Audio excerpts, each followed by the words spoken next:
Rolika Roach, and welcome to the live Council of Ministers press briefing for today, Wednesday, August 1st, 2018. At this time, I invite the Minister of Education, Culture, Youth and Sport, the Honorable Wycliffe Smith, to address you. Minister Smith.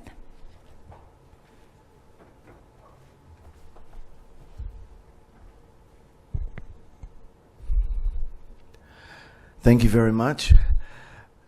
Good morning to the members of the press, to my colleague ministers, to the members of the Department of Communication, people watching and listening to this press briefing.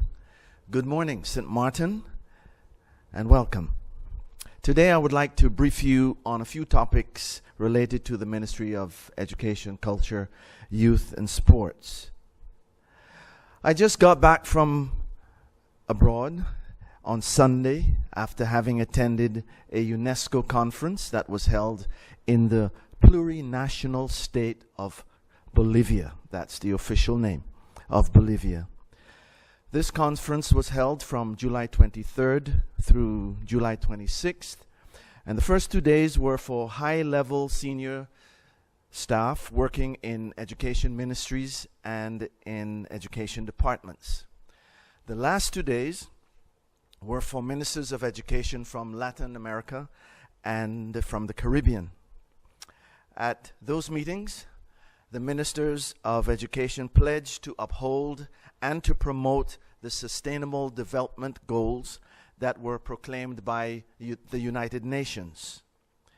And now you might be wondering, what are the sustainable development goals, or in short, SDGs? Well, in 2015, the United Nations proclaimed that together, countries, governments, non-government organizations, and individuals, so together, we have to try and make our world a better place. So the UN established 17 goals that countries should try to reach by the year 2030. And some of these goals are, for example, eliminate extreme poverty by the year 2030. Another goal is to reduce inequality within and among countries by 2030. And goal 4 of the SDGs pertains to education. And it reads, to ensure inclusive and equitable quality education and promote lifelong learning opportunities for all. In other words, by 2030, everybody should have the opportunity to acquire formal education and quality education. In addition, these goals promote lifelong learning for all. And so in other words, preschool children should have the opportunity to get education. Persons in the community who are physically and mentally challenged should have the opportunity to acquire education. And also, senior citizens should be given the opportunity to learn something if they wish to do so. Now, when we talk about opportunities, we're not only talking about school buildings, but a library is also a place of learning. Providing access to internet is a way of acquiring information and education. A museum, a park. These are all kinds of opportunities through which people learn. So the UNESCO meeting that I attended ended with ministers of education of Latin America and the Caribbean pledging, and we pledged our support to promote the development of inclusive and equitable equality education and lifelong learning in our respective countries. I submitted a report of my trip to the Council of Ministers yesterday, and if any members of the press or anyone in the community would be interested in obtaining a copy, I'll make sure that you get one. Upon my return on Sunday, I got off the plane and was immediately taken to the departure hall to say bon voyage to the students who were leaving to go to the Netherlands to further their studies. I had the opportunity to encourage many of the students as well as their parents. And unlike years gone by, when the departure of our students was a very sad and tearful occasion, These students were smiling and optimistic about their trip and their future as students in the Netherlands. I guess we can contribute or attribute this change to our modern means of transportation and technology. When I left for the Netherlands many moons ago, I didn't expect to see my parents and my family again until after my studies, and speaking to them on a regular basis was really out of the question. That was way too expensive in those days. Nowadays, students are in constant contact with their family through WhatsApp and Skype and through other means, and before you know it, they're back in St. Maarten 4 months later, just in time to spend Christmas with their families. This year, 161 students applied for study financing. 122 students were granted study financing, and 37 students were denied. They didn't meet the qualifications. 41 students were granted study financing for the Netherlands. And some of the popular study destinations for our students are the United States of America, where 42 students got financing for studying. Canada, 14 students. St. Maarten at the USM, 12 students. The UK, 8 students. And as far as studies in the Caribbean are concerned, a couple of students opted to study in Aruba, Curacao, St. Kitts, Trinidad, and Tobago. The most popular study majors among students are computer science, psychology, marketing, and finance. On a more personal note, with regards to study financing and the division of study financing, you might have heard that the head of the study financing division, Mr. Aventurin, met with a serious motorcycle accident some weeks ago and had to be flown out to Santo Domingo. Thank God he had the necessary surgeries and is recuperating very well. Unfortunately, I wasn't here at that time when the accident happened, but the support towards him and towards his family, as well as the prayers by his colleagues at the Ministry of Education, they were just overwhelming. And we continue to pray for his speedy recovery and his safe return to St. Maarten, and of course, his return back to work. Today is August 1st, and this means that in 2 weeks' time, teachers and students will be back in school. It is now customary that teachers come back earlier to prepare themselves and their classrooms for the new school year. I'm proud to announce that this year, public school teachers will be preparing to take education in their classrooms to the next level in technology. Next week, God willing, August 9th and 10th, public school teachers, managers, and directors will be attending their first, what they call, Techsperience Conference. This event is hosted by the Division of Education Innovation, which is headed by Ms. Aurelie Boyrad, and by the iStep team. Together, they have organized this first tech conference. This conference will give our teachers and the managers and directors of our public schools the opportunity to follow interactive sessions. They will also learn how to incorporate technology in their classrooms using devices like their phones and tablets. During this conference, also PE or physical education teachers will also get training in how to integrate technology in their physical education lessons. And as I said, this conference is being organized by the iStep team. iStep stands for Inspiring Students with Technology in Education Project. And I would like to mention the names of the hard-working iStep team headed by Miss Aurelie Boyrad. There we have the coordinator, Janelle Presentacion. Other team members are Sharon Canagita, Dason Marks, Marvio Cooks, and Georgianne Henriquez. The Tech's Experience Conference will kick off on Wednesday the 8th with a meet and greet at the Holland House Hotel, where invited guests will have the opportunity to network and engage in mini ed tech sessions aimed to kick off the conference with a blast. Now, next week, God willing, I will have a report for you on the Central American Caribbean Games that are still going on in Barranquilla, Colombia. By the end of this week, all our athletes and support teams will be back on the island, and as I said, we'll have a complete report for you as to how our athletes did at the Central American Caribbean Games.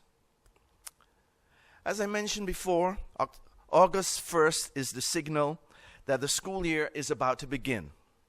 It seems like this year will be starting off with a shortage of 44 teachers at all levels in our school system. So at the primary school level, as well as the secondary school levels. And we do not have enough teachers when school begins on Monday, August 13th. We need regular primary school teachers. We need Dutch subject teachers for our primary schools. And at the secondary level, we are in need of quite a number of subject teachers. We need teachers to teach mathematics, integrated science, English, Dutch, social studies, geography, chemistry, physics, economy, home economics, information technology, plumbing, automotive, and computer repairs. As you can see, we still have need for quite a range of subject teachers. So let me make a general public appeal. If you are listening or watching this press briefing and you are a qualified teacher and you know someone who is qualified, please apply and encourage that person that you know who is qualified to apply for this school year. The school boards will be willing to receive your application and process them accordingly. Let me say this about the shortage of teachers. Teacher shortage is now a worldwide phenomenon. First world countries, as well as third world countries, are faced with a serious shortage of teachers. A prominent head teacher in England had this to say about the shortage of teachers in his country. He says, nowadays in England, we have to scour the world in order to find teachers. Even though the shortage in St. Martin of 44 teachers at this time seems small, it is quite high. Because if we don't get these positions filled, classes might have to be doubled, and teachers might have to double up on teaching. And who suffers eventually? Our students. Seemingly, our high school graduates in St. Martin are not attracted to the teaching profession. And especially, we get very few applicants from the male population who would like to become teachers. This year, only 13 persons were awarded study financing to study teaching. And so I want to stress that teaching is a noble profession. And I want to encourage persons really to give this some serious thought. I read a quote the other day which said, and I quote, "Teachers are one of our nation's greatest assets." One of our nation's greatest assets. So let me encourage you to become a teacher. And with that, I rest my case for the day and wait for questions. Thank you, Minister Smith, for your opening remarks. The Ministers of Finance and Justice are both present, however, will not be making any opening statement this morning. However, both are available for any questions the media may have. At this time, I invite the Prime Minister and Minister of General Affairs, the Honorable Leona Romeo Marlin, to address you. Prime Minister. A pleasant good morning to my colleagues, the media present, people of St. Martin. This morning I have two announcements. The first being is that the World Bank Trust Fund recently, as of yesterday, has dispersed the first set of monies for the emergency recovery projects. These funds are the first monies to be used to start the following projects: the police and fire station repairs, public shelters, fire department equipment, satellite phones, replacement of vehicles, training for emergency personnel, weather equipment, roof repair programs, public building repairs, and social housing repairs. Please note, a process is still involved as procurements are being carried out in order to execute these projects. What is important is that a portion of the funds in the amount of $9.2 million has been transferred to the designated account as of yesterday. The second announcement is that this Saturday, August 4th, there will be the first ever Hurricane Expo 2018 at the Bel Air Community Center in Cahill, across from the St. Martin Medical Center. The work group is working diligently to ensure a successful event and have completed the following program that I will share. There will be presentations from 9 to 12 p.m. The presentations will consist of the ESF 3, which is VROMI, the ESF 5, the police, the ESF 7, and K1 Britannia about relief supplies and distribution, ESF 10, tourists and businesses. There will be also information from the Red Cross about basic life-saving techniques, from the Animal Defenders of St. Martin, what to do with your pets during a storm, and from 2 insurance companies, insurance do's and don'ts. There will also be the cook-off competition, which will begin at 12 noon. The cook-off competition, the contestants participating are Yolanda Pond, Your Delicious Event Network, Yeding, that's her company, Ralph Contavi, and the Johnny Cake Lady, Athena Averts, Coma and Kala, meaning eat and be quiet, and the last contestant is Danitza Dormoy from Good Food and Mojitos. I would like to make known and stress that all of the cook-off competitors are all local young people from St. Martin. They will be making delicious meals from hurricane item foods, such as dry and canned foods only. They will have a variety of foods available, and I encourage the general public to come out and support these young entrepreneurs. The expo will start at 1 p.m. and until 4 p.m., but the vendors will be present from the beginning as of 9 a.m. The confirmed participants of the expo, of course, we only had 14 tables this year, are the Red Cross, K1 Britannia, Too Cool to Loot, APAP, which stands for the Association of Psychologists and Allied Professionals, the Nature Foundation, Kuiman Prime Distributors, Cospro Supermarket, Sunny Food, Rollerfix Hurricane Shutters, Simpson Bay Pharmacy, Professional Roofing, Henderson Insurances, and Nagico. Hopefully, we will also have the participation of the military and fire department as well, but we are still working on those details. In closing, as the Prime Minister of St. Martin and the chairperson of the EUC, it is my duty and responsibility and obligation to ensure that our country is prepared, our people are informed, and made aware to prepare for the hurricane seasons, and for that matter, any disaster that can happen at any moment, God forbid. So I highly encourage the entire community, both public and businesses, to attend the expo, to come and get information, ask questions, seek solutions in order to be better prepared. We have a cross-section of important and relevant vendors where you can get information and answers. There will also be the opportunity for persons who are interested in volunteering, should there ever be a disaster, to give their names, and there will be an official registry of volunteers. So that will also be taking place. Again, I thank you, and we will continue to plan, fine-tune, and prepare for the first Hurricane Expo 2018 for this Saturday, August 4th. I thank you. Thank you, Prime Minister, for your opening remarks. If you've just joined us, you are watching the live Council of Ministers press briefing. We now go on to the question and answer session. Stephen Cerulean of PJ82 Radio, you have the floor. Prime Ministers, good morning. My question is for the Minister of Education. Minister, you said that there will be a shortage of teachers, 44 teachers. This is quite alarming.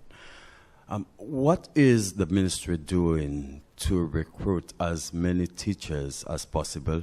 And what do you think is the contributing factor to the shortage that we are seeing now? Thank you very much for your question. As I indicated in my opening remarks, teacher shortage is a universal problem. Every year, we have to deal with schools opening where there are not sufficient teachers. However, all we can do is to encourage teachers to apply, encourage school boards to recruit, and it usually happens that in the course of the year, the vacancies are filled. But this is a recurring situation, not only in St. Martin, but all over the world where there is this shortage. And so I'm encouraging people, youngsters who are interested to go into teaching, to apply for a study grant. The Ministry of Education, Culture, Youth and Sports will do whatever is necessary to ensure that we promote those persons who want to go into education. For now, we still have 2 weeks before school opens, and we're hoping that within those 2 weeks, most, if not all, of the vacancies will be filled. Lyndon Brown of BCN TV, you have the floor. Good morning to the people of St. Martin and to the wonderful ministers that are here today. Our conversation today, the Juliana International Airport, the present board have been asked to dismiss. Has they done anything wrong? And the ongoing controversy with Nagico and the airport is because of this problem brought. The board have been asked to dismiss. Thank you, if I may. Yes, Minister. First of all, the settlement with Nagico is something that I think the entire island can appreciate, and I'm sure that the airport will put the funds to good use. As far as the discussions with the holding board, holding supervisory board, we have had discussions with them. The meeting is not over yet. It will continue today, and then we will give an official release from the Minister of TIAP. Thank you, Minister. We now move on to the second round of questions. Stephen Cerulean, PJ82, you have the floor. Minister of Education, it's for you again. You're just back from Bolivia, where you attended this meeting of UNESCO, of ministers coming from throughout the region. You spoke of the SDGs. How do you intend to go about implementing those SDGs, particularly on St. Martin? You said that a report has been forwarded to the Council of Ministers. Was it also mentioned in your report, your plans moving forward? The Sustainable Development Goals that have been set forth by the United Nations are goals that every country will look at to see how they will achieve and implement them by the year 2030. Some of them are being worked on or have already been achieved here in St. Martin. For example, one of the goals would be universal primary education. Now, we do have that in St. Martin. Secondary education, teacher education. So it's not, these goals are not necessarily things that countries are not working on, but it's to ensure that by 2030, all countries of the world would have reached a stage whereby they can say they're offering equitable and education and equal opportunities to all. what we will need to do here is to work on the lifelong learning opportunities for all of our citizens. The goal, the fourth goal, that's a goal that pertains to education, but the other 16 goals pertain to other sectors in the society. And so not only education, but the entire government sector and all the ministries will have to look at the various goals, the 17 that have been advocated, and see how they can begin to implement them. I think that in St. Martin we're pretty far with many of the goals in education and the other ones. And so together with the UNESCO representative on St. Martin, with Foreign Affairs, that has assigned one person to coordinate the implementation of the goals in St. Martin, and together with the other ministries we will be sitting down and evaluating what we have accomplished so far and indicating how we will move forward. Thank you, Minister Smith. Lyndon Brown. Good morning again, ministers. Question to our Prime Minister.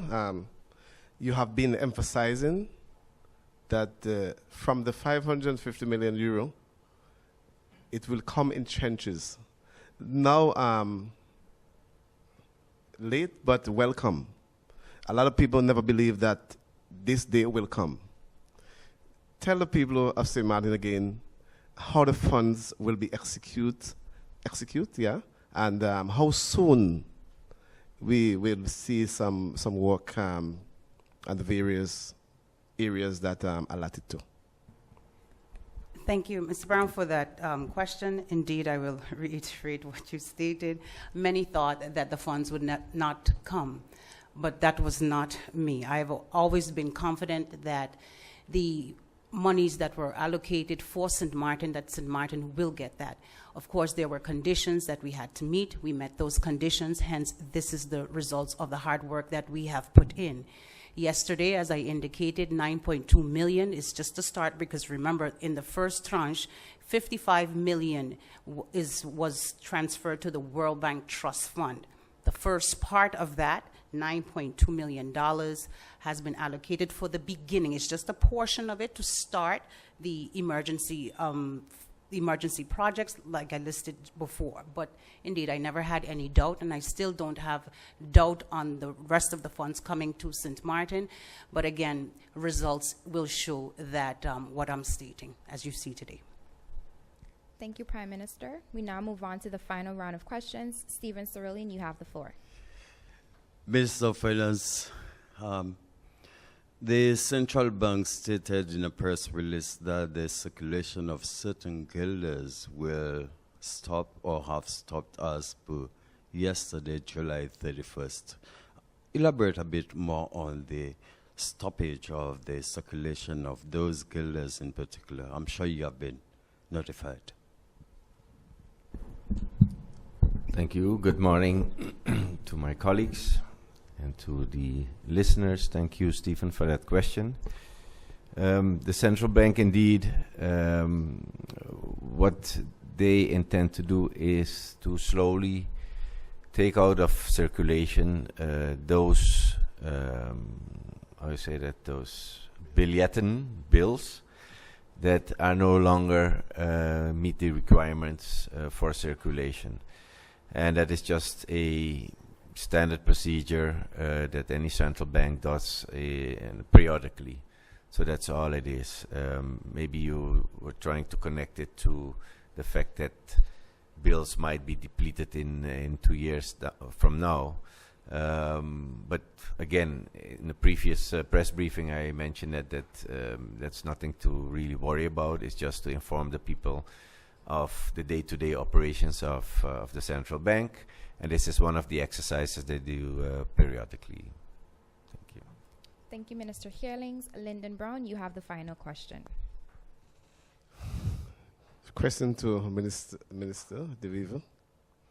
A lot of parents are in pain for their children.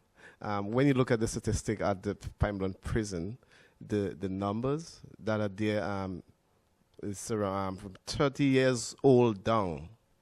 Our male youngsters, it may look happy and people may laughing and jollying, but parents are pained when their youngsters, which is not their fault, but they end up in the Pine prison. Is the Justice Office, the Justice Minister in your office, do you plan to do something better, like create some rehabilitative center instead of imprison these youths?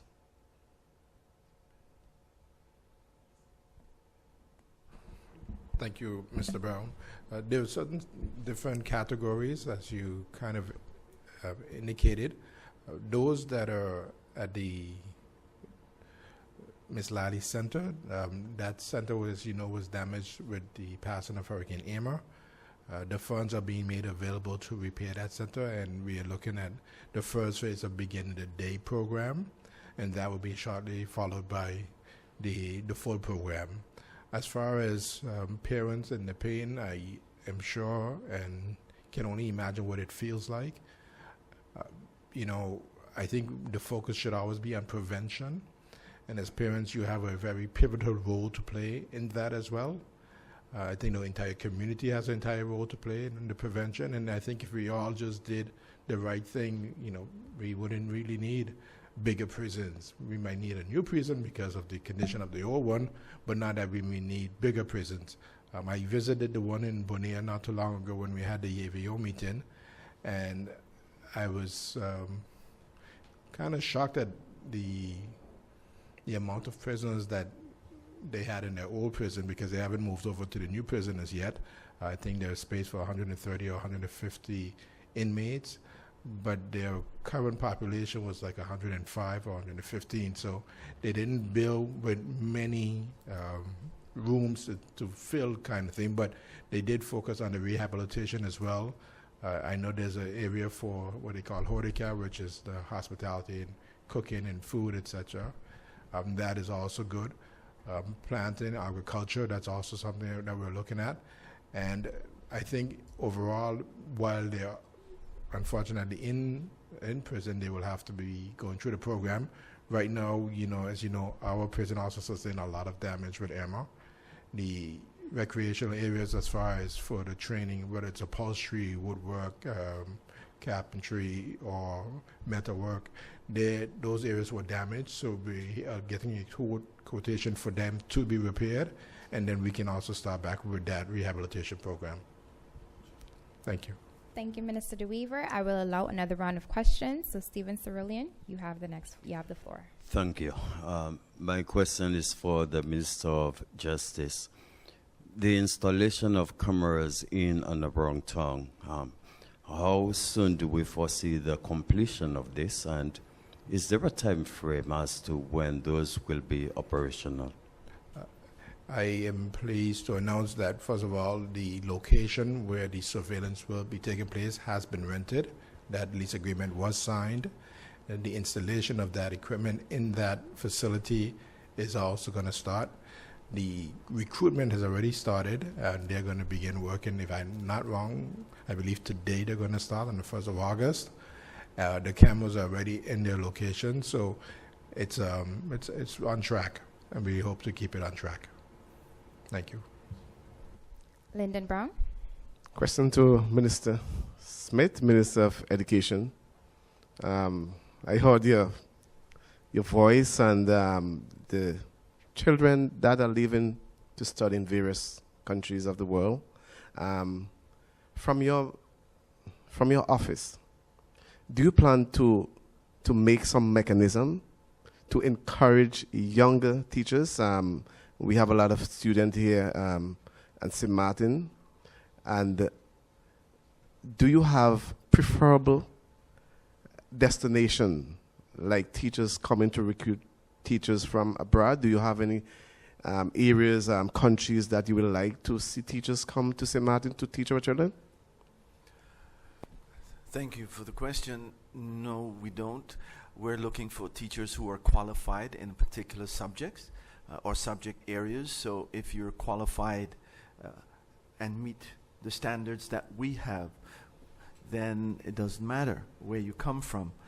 So primary school teachers, we'd prefer if they're trained here on St. Martin, and the programs are here. It's just to get youngsters or older persons who want to change their career, just to get them into the program. But it can be done here at the University of St. Martin.